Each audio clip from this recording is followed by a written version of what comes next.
Диабетичари, луѓе со висок крвен притисок и други хронични болести. 2 дена се без терапија затоа што системот за рецепти на Фондот за здравствено осигурување не функционира.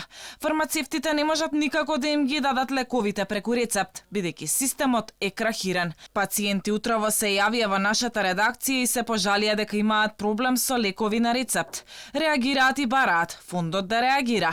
Велат плаќаат здравствено осигурување, а цело време се препраќаат да се снаоѓаат во нефункционалниот систем. Дополнително и во многу ситуации се принудени лековите да си ги купат на приватно, кој ги чини 10 пати повеќе од реалната цена.